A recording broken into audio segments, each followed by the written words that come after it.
Today we're taking a look at what I believe to be the best smartphones released in 2019. Unfortunately, I don't have the luxury of trying every smartphone out there, but I have used most of the popular ones released this year. These include phones from Samsung, Apple, OnePlus, and Google. So if you live in the US, then those are the leading companies that you'll probably be buying from anyways when looking to get a new device. I don't want to bore you by showing you every device that I enjoyed using because this video would be extremely long, so I narrowed down my selection to just 3 devices and a few honorable mentions. The first best smartphone of 2019 is the OnePlus 7 Pro or the near identical OnePlus 7T Pro. Now the thing that made this phone so great is that it came with a ton of features that a lot of people wanted to see in a phone released this year. On the other hand, most of the competition usually missed some big 2019 feature on their newest flagship, and as a result, that device usually got beaten down by the press. The Galaxy Note 10 didn't come with a 90Hz panel, even though it was one of the most expensive phones released this year. The Google Pixel 4 didn't come with an ultra-wide lens, even though every other OEM has included one at least once. Plus, it doesn't help that the phone has a mediocre battery life when it's being sold at around $800 to $900. The only smartphone that even came close to providing the complete package was the OnePlus 7 Pro, and even then it's still missing a few important features such as an official IP rating for water resistance, so it's definitely not the perfect smartphone. Nonetheless, it's still the most impressive device. It's got an almost bezel-less waterfall display, 90Hz, under-display fingerprint sensor, a pop-up selfie cam, a trio camera module. It's one of the fastest, if not the fastest smartphone on the market. It has great battery life with an impressive charging speed, and it comes with Oxygen OS, which provides a stock-like Android 10 experience, but adds a few useful exclusive OnePlus features on top. All of this in a smartphone that is priced much cheaper than the competition, hundreds of dollars cheaper. It's hard not to love this thing. I mean, I feel like OnePlus is now releasing smartphones that are comparable to what Google used to release with their Nexus series. Now before I move on to the next best smartphone of the year, I wanted to give a massive shout out to dbrand for sponsoring this video. Every smartphone that I've used this year has been skinned to provide a bit of personalization, uniqueness, or to make each phone a bit more grippy. Recently, I've also started to use their grip case, which not only provides excellent protection to any smartphone I use, but it can also be customized by adding any skin to the back. Currently, I'm in love with the white marble skin. It looks incredible on the Google Pixel 4 XL grip case. I definitely recommend that combination, but they have plenty more materials to choose from. So if you're interested in customizing the look of your device, go to dbrand.com/HowToMen or click the link in the description to check them out. The next best smartphone of 2019 in my opinion is the iPhone 11 Pro. Now this one's a bit controversial because Apple as a company doesn't really modify their smartphone line as drastically as other manufacturers do. Yet I'm still impressed by how amazing the user experience is on this device. For one, the interface is flawless. Even though it has a 60Hz display, this is the only device that doesn't feel that much different from a 90Hz display. I'm not saying you can't notice the difference, you definitely can, but the difference in performance isn't as drastic as when you compare a 60Hz Android phone like the Note 10 to a 90Hz phone. It's a combination of excellent touch latency, the A13 Bionic chip, and a well-developed interface that makes it extremely comparable to the performance of any OnePlus device. And as we all know, OnePlus is the company that is currently making the fastest smartphones on the Android side. Another reason why the iPhone 11 Pro stood out to me is because it has a lot of exclusive features that I wish the Android platform had. Of course, the more prominent one being iMessage. Android's response will soon be RCS messaging, but there's also AirDrop to share files seamlessly with the person next to you. The gesture navigation is still a lot more intuitive to use than what Android 10 provides. One-handed use within iOS is great because you can slide down on the bottom of the screen to shift it down halfway. Dark mode was implemented just recently and it nailed it right away with a true black background. Most iOS apps automatically become dark and the wallpaper can even be dimmed. This is something that Android for the longest time has struggled to get right. And applications within iOS still feel a lot more stable and look cleaner than those found on the Android platform. Keep in mind that this problem isn't as drastic as what it used to be, but it's still pretty common within some indie apps. Usually a small developer will find it easier to support a few popular iPhones than a vast sea of Android smartphones.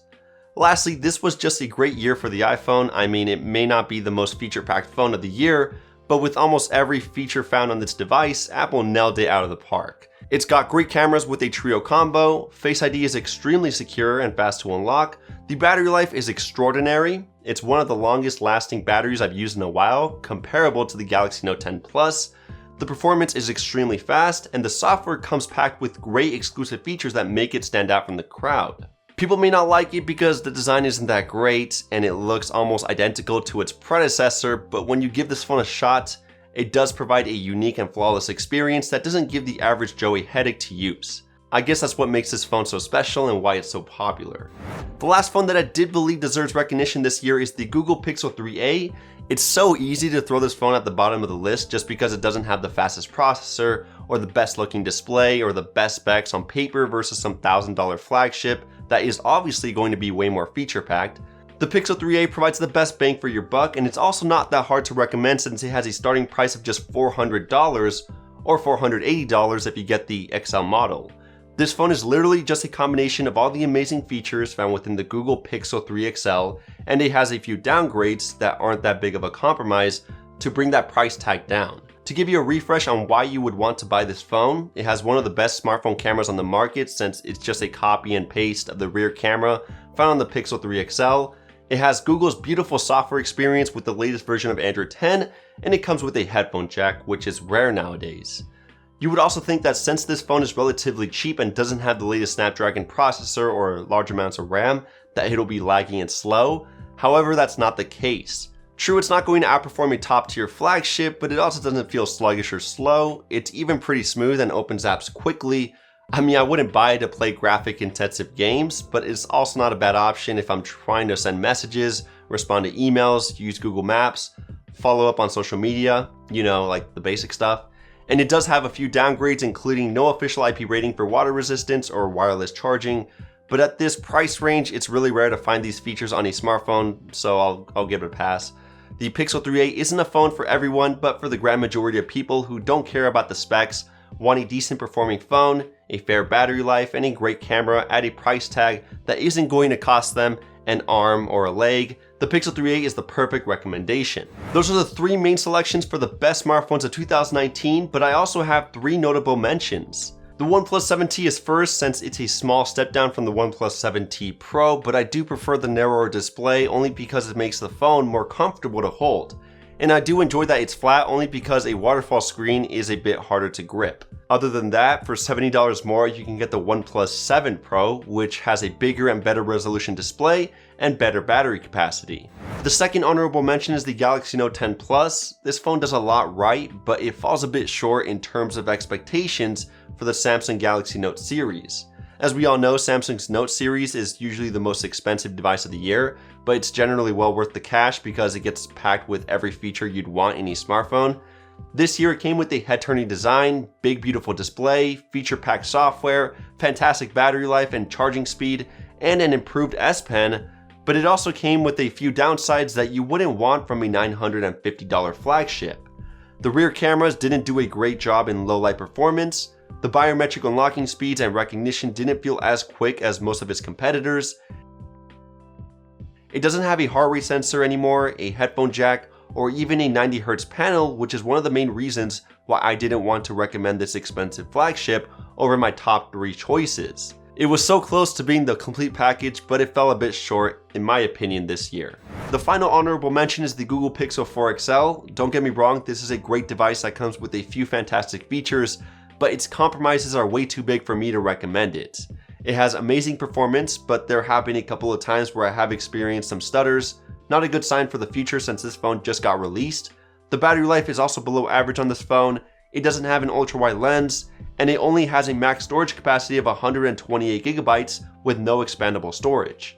The only reason I wanted to give it a mention within this video is that the picture quality is still spectacular with unique features that no other competitor has, such as astrophotography mode. It's really amazing, and the software experience is still one of the main reasons why I love using a Pixel device. Anyways, those are my top picks for the best smartphones released in 2019. If you guys enjoyed this video, do me a favor and drop a huge thumbs up. Don't forget to subscribe with the notification bell turned on. Check out HowToMen in Español. The link will be in the description, and I'll catch you guys in the next one. Kapow!